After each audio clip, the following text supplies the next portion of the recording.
You're listening to the AFTERBUZZ TV Network, now the largest new media platform on the web, and your #1 source for after-show entertainment. Very good, Keith.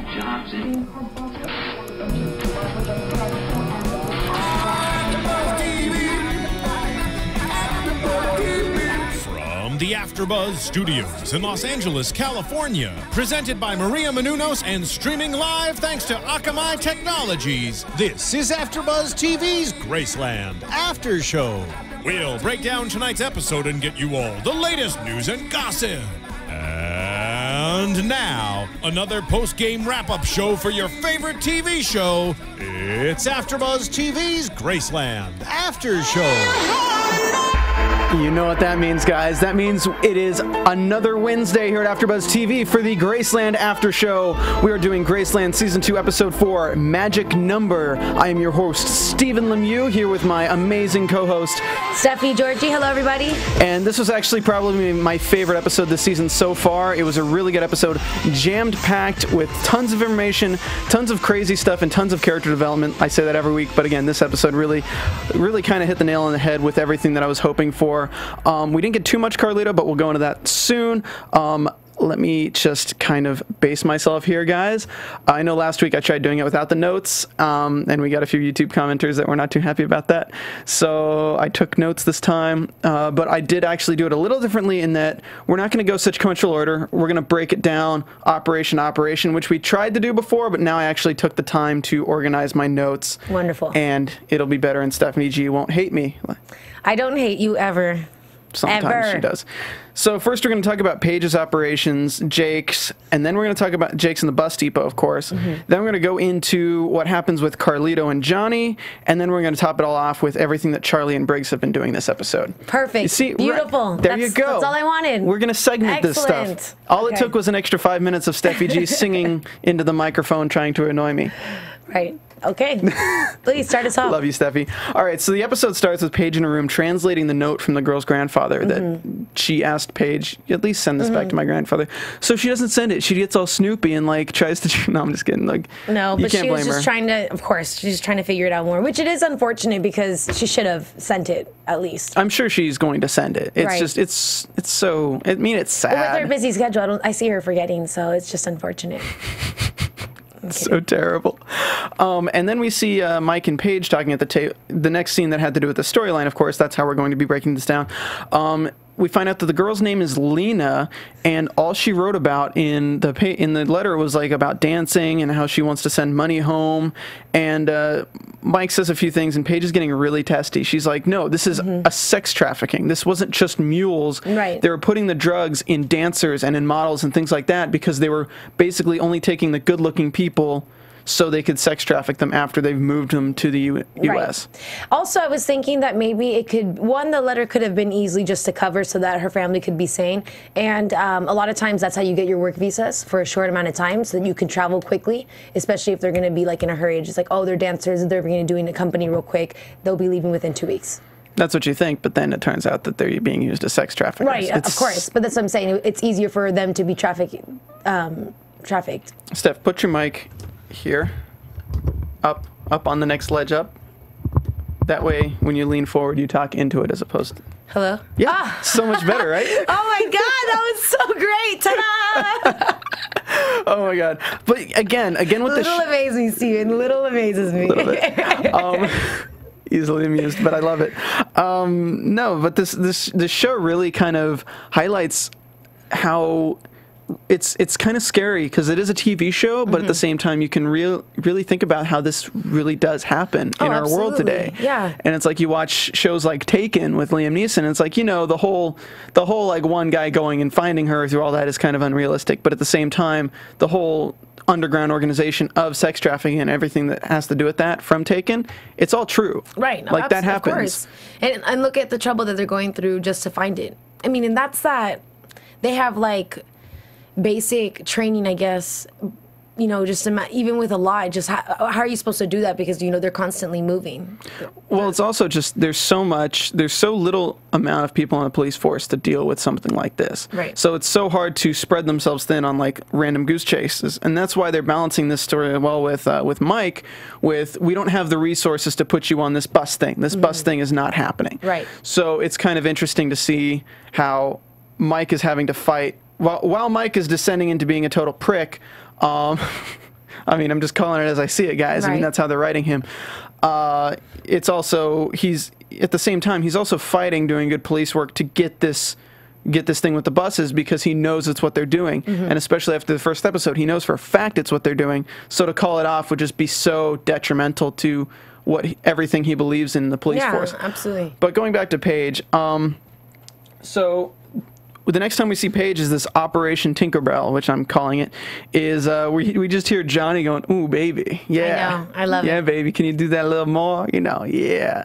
He's yeah, so do that funny. with a quickness. No, she didn't say that. I know. And we see Paige just completely bemused in this control room. Okay, go ahead, say the secret word. Say the word. Say the signal word. Come on. And he's like, yeah. Did you take American Express? Babe, I don't want to do this to you, but I gotta ask you. I'll take American Express. All right, that's the signal. Go. Right. I know. All I can think of is the Family Guy. Isn't where that it's nuts? Imagine being in that position, hooking it up, and you're like, do you take American Express? Thanks. And you know that like everyone in the room is about to be arrested. I know. So they arrest everybody. How do you pay for the ones in Sepulveda?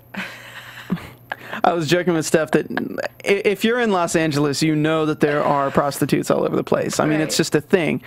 And Steven pimps them out. He knows all them. I know them all by name. I know. I have carnal knowledge. He gives them benefits, you know. I have really carnal good guy. knowledge of every. No, I'm just kidding.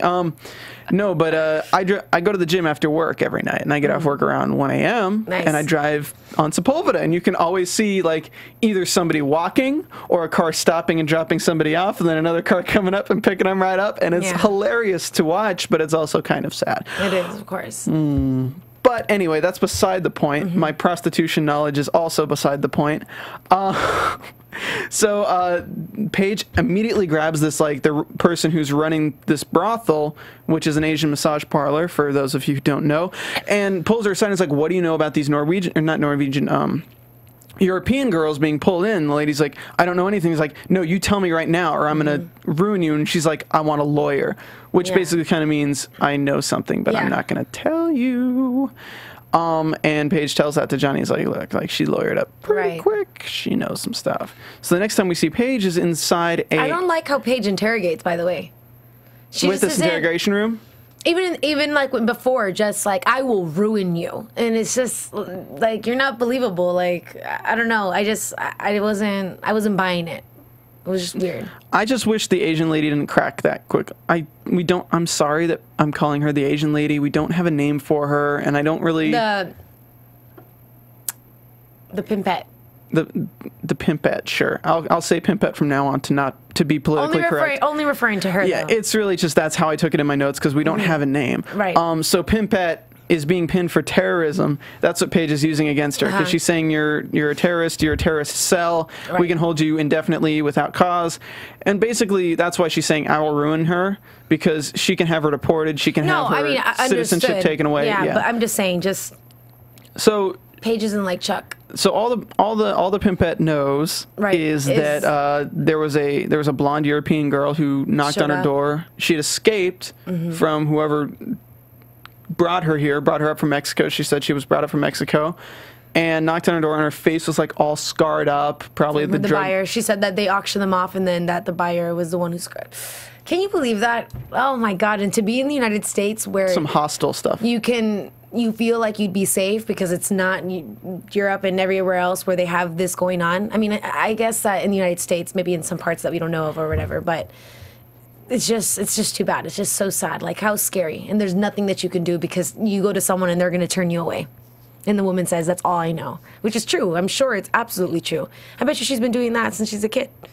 Yeah, well, I mean, look at the position. She runs a very not legal business. So if she takes in this girl, she pulls fire from the police and she pulls fire and questions from the deportation offices, and she pulls questions and fire from the cartel or whoever is taking these girls. Exactly. So it's kind of just, it's a bad situation all around. So that kind of wraps up everything we see with Paige this episode, which is surprising. They really do leave us a little loose ends on here. But then... you know what? Let's break down Charlie and Briggs next. Okay. I kind of want to save the bus depot for last because that's really like our moving story. Yeah. Especially because in this episode we have something new that developed and was executed in the same time. Exactly. The first scene with them was just Briggs with Kelly again. Yeah. The first scene we see is Briggs talking to Kelly. She got a job. She's a receptionist part-time. She doesn't work at her legal firm anymore because she was, she was drunk. Yeah, she ruined it because she was sober 6 years and... 10 years, she said. 10 years and was drunk. Which is even more crazy to think about. Especially because I can't help but really wonder sometimes. Well, Juan was the one who helped her get off of it. You cannot drink for that long and then drink and it's just right back to normal. But Juan was the one who got her off that. Right. And, this is a comedic look at how addiction works, but if you look at Dodgeball, Ben Stiller's character, how he's like really thin and buff and stuff, and then at the end it shows him like in the fat suit and stuff, like really fat. It's like that's how it is. Like you give up like terrible foods, when you go back to them, it's right back to where you were because you were just so you think you can keep cheating, and then you're suddenly back there. Anyway. Actually, that was a good comparison. So Briggs asks about life insurance, and nope. Well, Juan isn't officially dead. Thank you, FBI, because Juan was never found. His disappeared body, by a serial killer, which is unbelievable because that would really happen. She would have gotten screwed out of that just because of it, and the government trying to save money. We got you, government. Kidding. I'm sorry, Big Brother. They're watching us. They're watching us. So the FBI won't pay the benefits, and it's $230,000 worth of life insurance benefits that the FBI will not pay. The next scene we get is Briggs with a shovel digging himself, and we get these really crazy mirror shots. Good on the DP because it didn't take us away from the episode, because sometimes people go a little too weird where an effect doesn't go along with everything that happens on the show. And it was they did it super sick, and then turning to the side and stuff like that, and he's digging, and you think he might because it actually led you to believe he might actually be digging up something to give the FBI more of a lead so they know he's dead, but then they just kind of show Briggs digging it up, moving aside the sand, and his own face is there. Very Dream-esque. And you're like, dream! And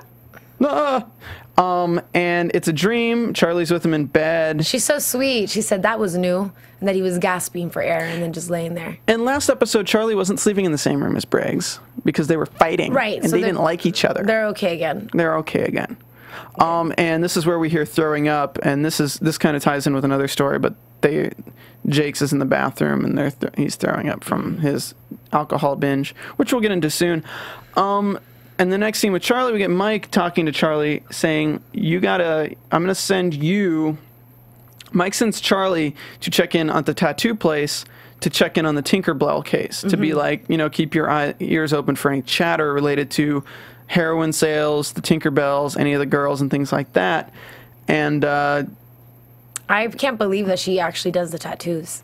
Oh, right. Isn't that nuts? Well, she was in the first season. We see her doing like the makeup and stuff like that. Right. So it's like not a far-fetched thing. So it's really cool. Yeah, I'm happy that they actually played that in that she just like does the art. Like remember when she did the scorpion and everything also. So she draws. So before she leaves, she talks to Briggs about how she went to the FBI to vouch for Kelly, and they basically told her to go screw herself. They're like, no. Yeah. And then she has her new client. Did you get his name? I don't have his name. Yeah, it's just dude. I thought it was Jimmy. From now on, I'll call him Jimmy. Okay, but so Jimmy then comes in. Well, Charlie says very ominously to Briggs, I'm going to do something about this. Right. And Briggs is just like... And we all know she will. Yeah, because when she says it, she's going to do it. Right. So the next scene we see is she's in the chair talking to some guy doing a tattoo on him, and he's like asking her to introduce him to Lorenzo. Right. And that's who her cover is originally with. She works at a tattoo place for Lorenzo. That's her cover to be close to Lorenzo, but this dude's trying to get close to Lorenzo. And he says, I inherited a stable of horses. You need some good homes. Right. Large horses. And she's like, what are we talking? And he's like, well, like 78 kilos. And she's like, isn't what? that a trip, that code there? I would have, in a million years, I'd been like, wow, what kind of horses? We got ponies. We got rainbows. Honestly, at this point, I thought he was talking about the Right. drug mules. No, and only because of the show, I did also. So that was surprising to me because... We're not caught up enough on our heroin lingo. Right. We'll practice. I know. So I'm sorry, guys. We thought a stable of horses meant maybe like a stable of like European girls. Right, where they can house heroin. them. Yeah. So then she goes back to Briggs and she's looking for a way to get Kelly money, and she says, I've got it. And Briggs is like, crap. And she says, I want to set up Kelly Badillo as an informant so we get $2.3 million on a crackdown of the heroin, and Kelly Badillo gets the 10% as an informant of the 2.3, so 230,000. Oh, well, that makes sense because when they did the calculation wrong, as far when they had to cut the other heroin. Yeah. So, pretty much. Mm-hmm. So that's kind of what happened there. I was surprised that went by so quickly. So I guess that those characters were insignificant. So she won't let him do it alone. Mm-hmm. He won't let her do it alone. He won't let her do it alone. And just a sec, I want to just make sure that I didn't do something stupid. All right, cool. Sorry. He won't let her do it alone. He's like, we're going to do it together, and if we're going to do it together, we're going to do it right. So Charlie sets the guy up to get the drugs from somebody else who can pass it quicker, who can it's just quicker money. And that's Briggs. That's Briggs. Somebody take the H. And she says, flip H into cash with the quickness. With the quickness. Steffi G's word. Yeah. Steffi G, she probably watches this after show, and that's how she got Get that out of from. here. Wouldn't that be the cutest thing if the writers watched and they're like, that girl, Stephanie, always uses that word. I like it. That saying literally sounds like an infomercial, though. Hi, coming to J.G. Wentworth. Flip H into cash with the quickness. Like, that's what it is. Flip H into cash with the quickness. We flip H into cash with the quickness. Call Steffi, Giorgi, H into cash with the quickness. There you go. Oh, my God. So Kelly's undercover name is the Widow, which they kind of say appropriately named because Juan Badillo is dead. Because guess who killed him? Briggs. Which is so nuts to me to be able to have that, I don't know, like, man, that conscience that he has. Like, having that on the conscience? Right. And just to be around her and, like, be her support. And then to see her break down when it's official. Right, which Steven and I both knew was going to happen right when she got the money. So it's real. It is real. It did kind of... He's dead. Or he's dead. It hurts. So yeah, they have the meeting at this bungalow on a boardwalk. The guy opens the door. He's got a gun in his jeans. We're like, damn. He lives at a boardwalk with his girlfriend, and we see her actually before they enter. She's hanging out in a hammock, and we kind of forget about her.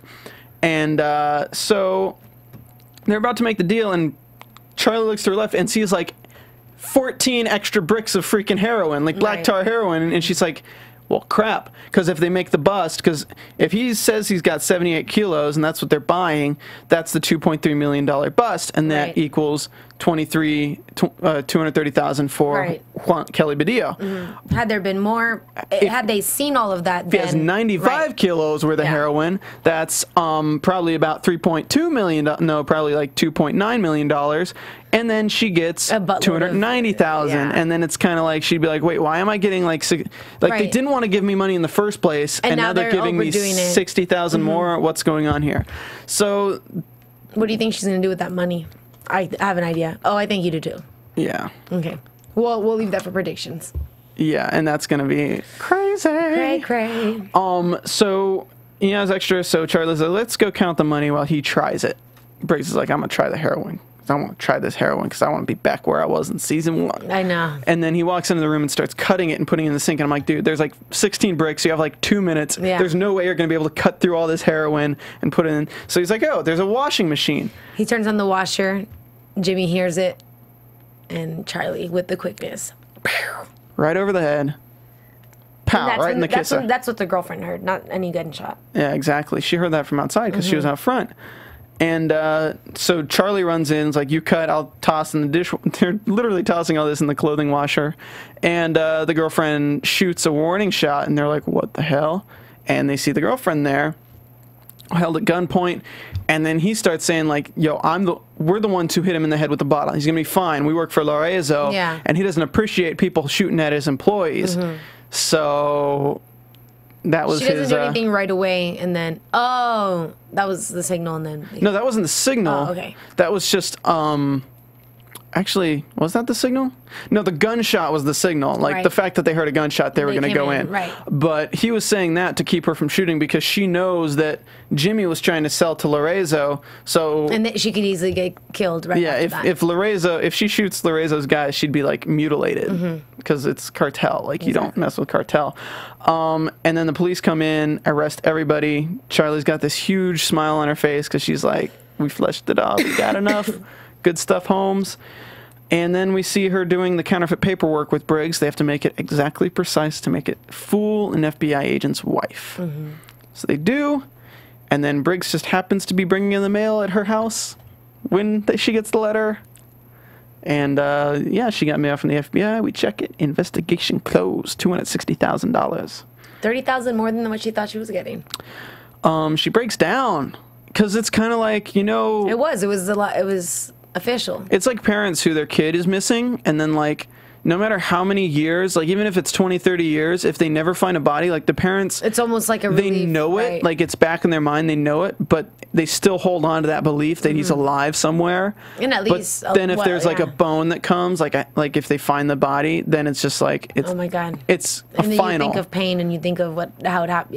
Yeah. So it's just kind of really sad. And then Briggs lies to Charlie again. He says, yeah, she was happy. She was over the moon.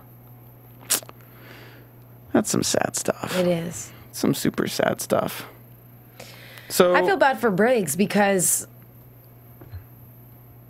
man, like, he didn't mean to, and it happened. It's just too bad. Well, it's just like human emotions are not as simple as money. So it's just kind of obviously, I know, but I'm just, whatever. I think that for this storyline, I think she's going to spend the money to try to find out what happened to her husband. Ditto. That's what I was going to leave for production. And yeah, well, you can say it right now because it's the storyline. Well, I think so also. And then she's going to get a hold of the tape. I'm still wondering if that guy, the father who kept it and just put it in his glove compartment, like knew it could have been something, but just didn't want the kids to have it, or not really sure. It depends how... Because it was just so funny how it was set up that he kept it. It depends how coincidental the writers want to keep it. Right. Because, like, they could write themselves into a hole, making it too obvious. How it's like, oh, Johnny decides to buy a car. It happens to be the car that dad's father had, and it has the tape in it, and Johnny finds the tape. And, like, they could write that, but people would be like, really? Yeah. So I'm really hoping that they do a clever way of bringing it back in. And so do I. The fact that we haven't seen it for 2 episodes makes me think that they're really being careful with this tape, and they're really taking their time to insert it into the story only when it's needed. Right. Which is great because I don't want that story moving ahead too far because we really need that to what's going to happen is we're going to get a huge breakthrough with the buses, and then that's going to drop. And it's going to be like when everything feels like it's ended, that's going to hit it, and probably episode 7. And then we'll get a great season finale. Episode 7, episode 8, that's when the season's going to feel like it's over, and then that's going to drop, and crap's about to get real. So our next story on the plate for the evening is Johnny and Carlito. So Johnny gets a voicemail from Carlito. To come kick it. You were here for that, right? Yeah, he's like, yo, man, I like the guns. You should come by the house again sometime. Let's go to the club or something. Yeah, he was all happy, and this is when Briggs had his big brother complex. Big brother complex, and he's like, look, you should just be low-key. You've already showed him... I'm glad you're excited, but relax. You've showed him amazing Johnny. Now show him the Johnny we all know. Right. The not amazing Johnny. The Johnny that gets toilets on the chore wheel and has to scrub them. So he's like, yeah, when we see Johnny next, he's at the same club, it looked like. The club that he met the bouncer at. Right. Or the bodyguard that got shot in the neck last episode, who we still don't know if he's alive or dead or whatever happened to him. When Carlito gives him the pills. Yeah. I am surprised that he didn't notice, like, a difference. Like, I mean, I'm assuming that was ecstasy or something. So, like, if he was rolling, like, you'd be able to tell. Everyone reacts differently. And when you're rolling... But your eyes or something, like, dilated. Yeah, but, like, if everyone took those pills like they're not thinking about that. Like they're not. I guess you're right. They're not suspicious of Johnny at all at this point. Because so they're tripping. Yeah, so they don't even they're not looking for that. Like I'm sure if like something happened and Johnny was like straight stone cold sober, but he was like acting kind of drunk, and so they wouldn't have noticed. Plus they're wasted and they're high, so they're not even gonna think about that. So he does give him 2 pills. Johnny is like, oh, you need some extra party. Gives him 2 pills. Right. Johnny like palms him like that and puts him in his pocket. And let's see here. Oh, I should mention on the way in, Carlito slammed a drink in that woman's blouse. As a method, as a strategy of... It's as game. Because women love a little dirt than a little sweetness. I already told you I would have slapped him in the face right when that happened, excuse me. Yeah. I'd be like, are you serious? And I would have dropped my drink on him. Oh, I'm sorry. Keep moving. And buy me a drink. So Johnny goes to the bathroom, and when he comes back, Carlito won't let him up to the VIP section. He's like, no, man, you left. It was like 30 seconds ago. You got to prove your worth again. Go get those 2 girls that I spilled my drink on. And that's his test to get him up there. So Johnny goes up, and he's like, yo, baby, girls like Maseratis. How you doing? Tell me why, though, if I was at a club and somebody tried to holler at me like that, how you doing? I'd be like, I don't know. What does it look like, buddy? I'm dancing right now. How you doing means how are you, not what are you doing. I understand, but I meant like, how are you doing? Like, look, I'm fine, I'm dancing. Why are you coming and talking to me right now? Maybe Johnny likes friends. How you doing? He's using the Joey. No. Hey, how you doing? Steven, next. Okay, what? Okay, Friends reference for anyone who gets it. You know, I get it, I know. Joey Patone, I get it. And while you're commenting on YouTube, you can just go ahead and go to iTunes and rate and comment. Give us 5 stars. Give us a comment on iTunes because we love your comments so much. In fact, I'm going to go to our iTunes right now. I'm going to type in Graceland AFTERBUZZ, and I'm going to hit return, and bam! You know what the first thing that comes up, Steffi G, after this loads? While it's loading? Because it's still loading? What? It's still loading. What does it load? The first thing that comes up is the Graceland AFTERBUZZ TV after show. Oh, nice. So what you need to do is y'all need to go to that, and you need to rate and comment 5 stars because we love you when you do. We love you. Shout out to all the people who commented on YouTube. Seriously, this is taking forever to load, so I give up for now, but I'll give you a shout out once I read the reviews when it loads. So again, back to Carlitos. So they don't care for cars. Like, I don't got a Maserati, but he do. And they're like, we don't care. Bye. Right. And yeah, so he tries another strategy because Carlito's like, the hell, man? And he's like, look, I don't think you know the time you're missing. Y'all ready to pop some pills? No, he's just like, I don't think you know the good time you're missing. And pulls out 2 pills, and he looked so like big man boss, like swagger. The pills. They each take one. They each, like, without saying anything, so they just take one. Like, there was nothing wrong with it. Absolutely safe. They never had mothers to tell them, oh, don't just take any pill from any person. That would have been the easiest way. What if those were roofies? How easy would it have been for that dude? Like, wow, I didn't even have to, like, sneak it in anywhere. They took it. I don't think that dude needs roofies when he has that many different kinds of drugs in his No, I'm kidding, but I'm saying as far as the girls just taking the pills without question or caution. Yeah, I don't know. Who knows? But so they take the pills, and the next scene we get. Also, side note, shout out to Age Patrice on our iTunes for saying, I just got into this show. I watched all the first season in 2 days, and I'm loving season 2. So glad to find that there's an AFTERBUZZ TV show for it. Awesome, thank you. There you go. Oh yeah. I hope you enjoyed. I hope we talk enough about the show. And if you feel like we should be saying other things, viewers, let us know, and we'll make sure to incorporate that in our conversations. All right. So Carlito's house. Johnny's got the blonde. She is damn fine in that lingerie. Ooh. Speaking of good bodies. Speaking of damn fine in lingerie. Well, if you want to look that good, I have a way that you can do it. And it's this here book by one of our co-creators, Maria Menounos. The Every Girl's Guide to Diet and Fitness. Holla at your girl. Came out June 3rd. It's been in bookstores for about a month now. Right. My friend and I got this, and we're going to start like applying this to our lives. We do live in Los Angeles. It is very important for like health and wellness. Also, my favorite part about this are these the photos? Are the ones in the back? These ones? I took a lot of the fitness photos in the back. Yeah, these are sick. The reason why I love this is there's a specific one where it's like bedside workouts and just like being around, which is so perfect. Because if you have something like me, or if you're a little bit lazier, or maybe you just don't you don't have money for a gym membership, there are plenty of exercises that you can do without having to go to the gym, and it really helps. And as far as food goes, to kind of make it not so much of a diet, but just a lifestyle. All right, so definitely check that out, and it's on Amazon and bookstores everywhere. Marie Menounos, Every Girl Guide to Diet and Fitness. All right, getting back to the show.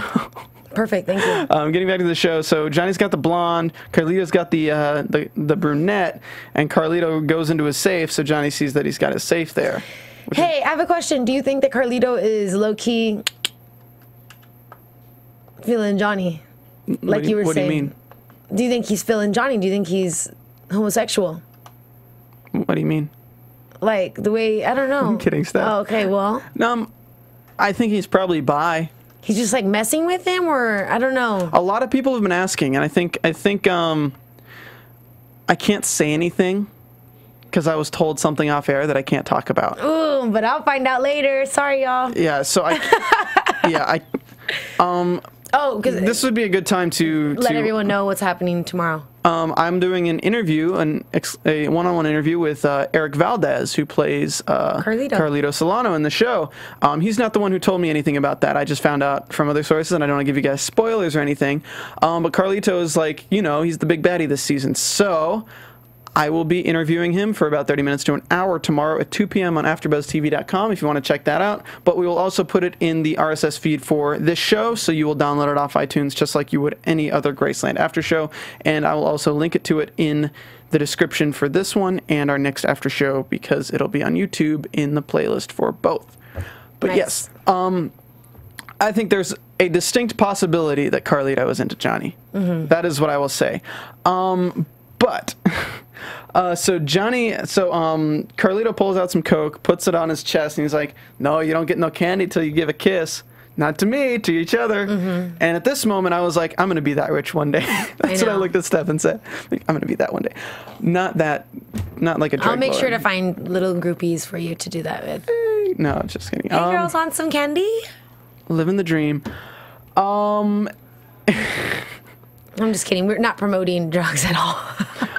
So he makes them kiss each other, and then they basically suck his junk. They did. But he's like making eye contact with Johnny the entire time. And that's what, like, did you see Johnny's position? He's like, Johnny's like, "Can I like move?" And then he gets up and he's like, "No, Johnny." What a creep. He was like, "Yeah, go ahead and watch them while they me off." It's also a power play. What do you mean? It's like oh yeah, like I got both of them and they're on my junk. They're on my junk. Because they're not here for you, Johnny. They're here for me, because I have the house, I have the Maserati, and I have the drugs. Right. What do you got? You got chair. You got French pistols that you say are Mexican. I know. Okay. You got Napoleon Bonaparte's brothers pistols. Napoleon Bonaparte's? Bonaparte? Yes. Bonermart? Bonermart. Don't make fun of Napoleon. We'll get so much flack for that. Oh, no. Okay, great. So we got about 10 minutes left. We're going to rock through the whole... God, Jake's, man. It won't take too long. So we see Jake's get his job, which was so... You don't... Sorry, I don't want to call you out. You just weren't here for the first scene, so I got to break that down. I just called you out, and I didn't mean to. It's okay, go ahead. They quiz Jake's. Jake's a mechanic. He's fixing a Ford truck. They quiz him on how to fix cars, and they're like, "If you hear this, what happens?" "It was this, mother..." That's basically his reaction.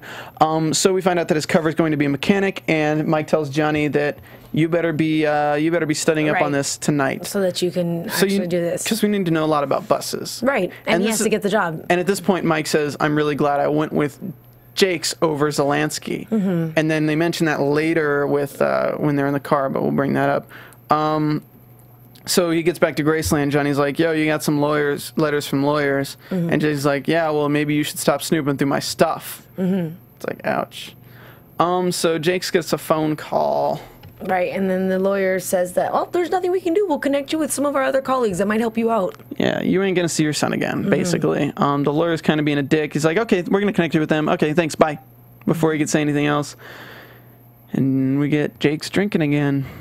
And then that's when it transitions to the toilet scene. Yeah, so he's throwing up in the bathroom. He's found by Briggs and Charlie, and Briggs is like, "You want me to hold your dreads back?" Mm-hmm. And I mean, it's cool to see like their bromance and stuff like that. And like Briggs tried to block anyone from seeing Jakes, but then Mike is just like, "Oh, what's that? Oh, let me rubberneck. Let me Jakes." I know. I can't even get over how annoying Mike has been during the season. Yeah. I mean, in the beginning he kind of wasn't, but now he is. Now he's just bugging me. It's like I want the old Mike to come back, where I'm interested in like what he's doing and his like tactics and all of that. Well, it's just his character development this season, and they want you to dislike him. Like they're trying to make you dislike him. So, but I mean, at the same time, it's like every time you dislike him, he has a valid point for being pissed off because Jakes, you're about to go to a job interview in 30 minutes. Yeah, I know. And it worked well to his cover, but at the same time, it's like everything always turns to work out, but at the same time, there's so much opportunity for it not to work out. So Mike's giving him crap. It's yeah, and then Mike gets a call later, like right after that a team in this isn't actually a call. This is just Washington. This is his old team leader talking to Foster, saying that a team in Hermosillo was taking fire from the Kaza cartel because of Mike looking into all this, and Foster says, "I'm going to take the operation under my own wing." And gives she Mike said, a week. "Put it under my own wing so that they don't like dismiss it right away." And that way, this other guy said yes, so that it wouldn't fall on him. And he just wants to. He's getting rid of Mike. Yeah, he's like, she knew that she's like, okay, I'll take the fall for it. If anything goes wrong, it's on me. She's digmatized. That was a term that we found in Hannibal. They've used it in so many different shows from since then, because digmatized means like the lady is not thinking well because of the dick. Yeah. Anyway. Thank you for that explanation. Yes. Well, in case our listeners didn't know. The more you know. So the bus depot, Jakes is for an interview. The interview calls him out like right away on his alcohol. He's like, "I can smell the whiskey from here, man. Your sweat. It's crazy." Words of wisdom. We find out that the guy is like hasn't touched alcohol since 1998. And the writers are so good at this because they make you like him. They make you like the interviewer, even though you know he's got some shady crap going on. That's actually what I was thinking of the whole time too. Because I was like, "Oh, he's really sweet," especially because it's sad when someone gets caught up in something like that. Because he right there is trying to help this new employee who's coming in, someone that he can relate with. However, even though his reason for not drinking is his niece, a young girl, he's still participating in an act that completely violates and just destroys young women. Well, do we know? We don't necessarily know. I mean, he might not know because he called it waste. But, yeah, right, because it's so specific. It's in that one garage. It takes one day to do it. I mean... Well, do we necessarily know that the Tinkerbells are related to the buses? Because we don't. We don't know that they're completely related. Right, so he's just thinking he's working with heroin. Yeah, because, like, we look at the girls from... I mean... Okay, never mind. Yeah, the girls are related with the buses because they came in on the buses. But they might actually... Yeah, they're related. Yeah. Yeah. Because, like, the girls were on... That's how they found the bus. The girls were on bus 118 and things like that. So they're sex traffic... God, so they have the girls on the buses full of heroin. The girls themselves are a product. The heroin inside them is a product. And they have all this waste that's a product. Unless the buses are loaded with heroin and then they take it off and put it in the waste drums. Yeah. Anyway, so Briggs gives... Mike says he should have gone with Zelansky, and Briggs is like, "Dude, you're being a dick. And you need to learn loyalty." Check your loyalty, fool. I thought loyalty got me here because he was being loyal to Jakes from the beginning. But it's like, no, because you know what? Say what you mean what you say. And if you're going to go for the Jakes because of loyalty, then just stick with him regardless of any like little thing that's happening. Not just brush him off your shoulders. So Jakes goes... Briggs him the coin. Jakes goes back in, asks for a second chance, and was like, "Look, man, it's been 6 months. I've been sober 6 months. I fell off the wagon last night because I can't see my son anymore." And he comes out and he's like, "Okay, he's gonna start tomorrow." And Mike says, "Thank God for savior complexes." Right. The next bus depot scene we get is Jake's asking for overtime, and the owner just kind of like looks around and goes into this locked bus room where bus 118 is. And Jake says, "Yeah, it's bus 118. It takes a key card to get in, and it's locked down. It's the only bus that gets locked down." Next scene is Mike talking to Foster on the phone, and Foster's like, "Look, I need something solid soon, or this is going down, because she can't keep vouching for him." So Jakes then asks the boss at the depot, because Mike is like, look, man, you gotta get a copy of the key card because like we need to get in there. Yeah. Without them knowing we got in there. So Jakes goes in, talks about his son, asks like what is the thing you fight for? Because it says Alcoholics Anonymous told me to find something to fight for. And he shows him the niece, and it's in his wallet, and the key card's in his wallet. And Jakes takes it and puts it down in his lap. Like he's looking at the picture, and then gets the code of the card for it. Gets the code, puts it back up, gives it to him. Very slick. I like the camera shots when they kind of showed his hands kind of getting ready for it, setting it up. Yeah, and then we hear the story behind the manager who talks about how he was drinking, his niece was in the car, he crashed the car into the river, and she was in the car, he went to jail, he went to everything. She's still alive, though, right? Yeah, I'm pretty sure. Okay, because we didn't really find out. That's what I was going to say, because when I was watching that part, I was like, oh my god, that'd be horrible if you killed her for that. So then later, Jakes gives the signal while everyone's kind of having lunch. Everyone goes in to check the bus. They don't find anything. Mike freaks out and hits the bus with a crowbar. And then Jake's like, it's therapeutic, isn't it? And he's like, yeah. Yeah, lethargic. And Jakes grabs the crowbar, smashes in the bus too, and it's like, wah! Yeah. They fixed it quickly, but what do you think it was that made him recognize, like, what was it when the bus came out? You said that it was a different bus. When the bus starts to come out, then like after that, yeah. When the bus comes out and you're like, oh, it's a different 118. It was, or was it just that they detailed it? We'll get in that in a second. Next we see Graceland. We see Jakes at home at Graceland, walking around, kind of being weird. I mean, whatever. He's just this good old Jake's complex. Yeah, but he's alone. I want to mention everyone's coupled up, and then he talks to Johnny, and Johnny's not with it. Exactly. That's the thing, though. It's like but that's his fault. It's trying like a wolf. What is the saying? What's the colloquialism? He's trying to keep Bridges alive. The wolf that calls something that cries wolf. The sheep. The boy who cries wolf. Thank you. That. It doesn't fit. Why not? It's like he's always, or I mean, I guess I'm comparing it because he always wants to be there, and then finally when he always pushes him away, and then finally when he comes to it, Johnny's so used to it that he's like, sorry, no. Oh, I see what you're saying. It's not the same, but I get what you're saying. But I was just using that comparison. So Johnny's like, nah. I mean, Johnny gave him a chance. He said, like, look, if you want to spray, I'll scrub. Yeah. That was the chance. Right. That was it. Cool. Nope. He walks away. Then he's driving, has a six-pack. He starts drinking. Hooker knocks on the window. He thinks about it. She walks away, and then he calls her in. Oh, that's how you get another kid. I know. But at least maybe after. That kid you'd get to see. That happened after. I know. Okay, so then that happened right after Johnny's door, and then the next day is when he's at the bus depot, and he's talking to the boss, and the boss is like, "Yeah, I got an extra job for overtime for you," and the gate opens, and bus 118 leaves, and it's a completely different bus. Well, I don't think it's. I'm not sure if it's a different. Either they just fixed it because all he did was go back there. Oh no, you're right. It was a different bus, right? They couldn't have fixed it that quick. It was a different bus. So they're swapping the buses. So you got to wonder how they're doing this. And I think because it's waste, and it looked like the drums were full of oil or something, so maybe they're... No one's looking in there. That's just too easy. I'll think about it for predictions.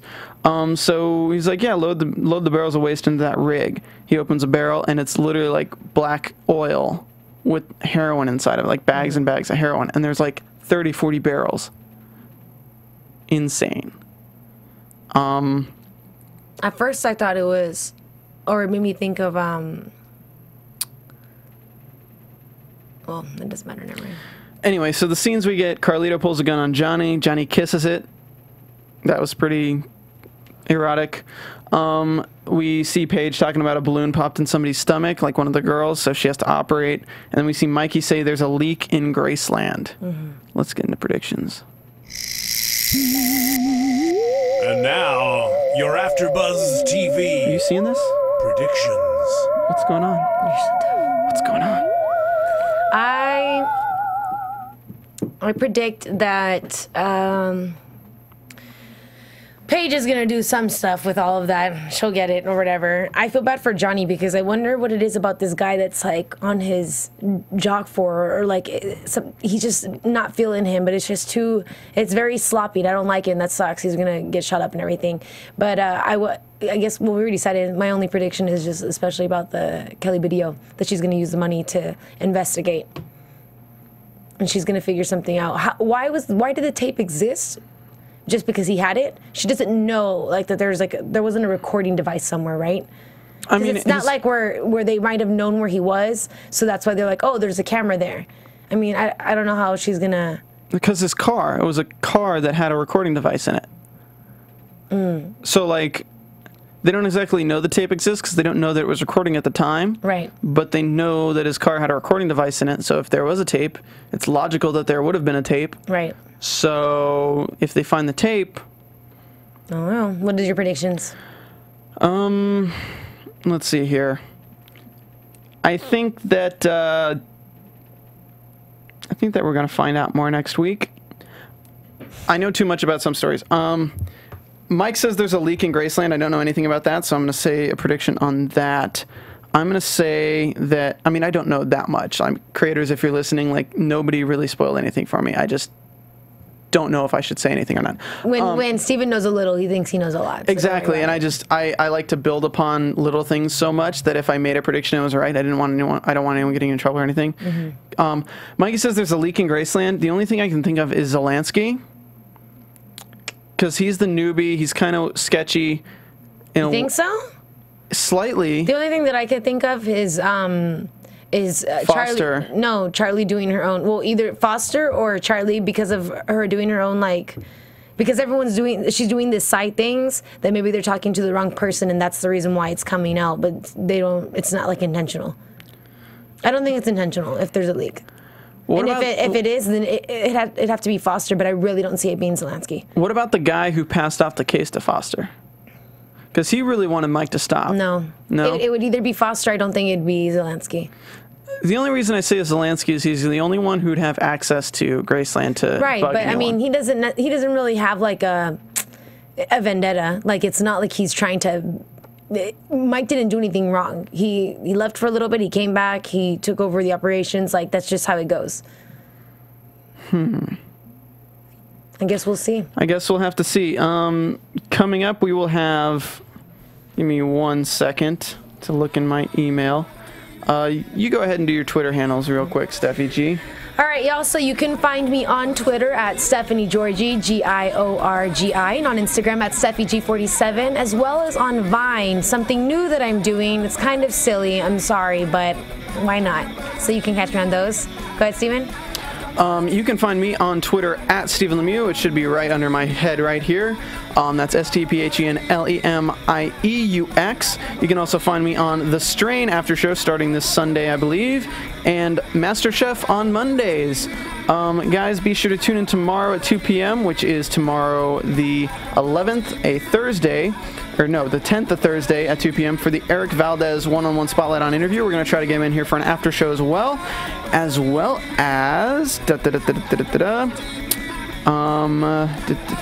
is it? Jamie Gray Hyder, okay, who plays Eric's sister. Mm-hmm. Was it Sierra or something? I forgot the name on the show. We haven't seen her. Lucia. Yeah, she will actually be joining us on the after show coming shortly. Let's see here.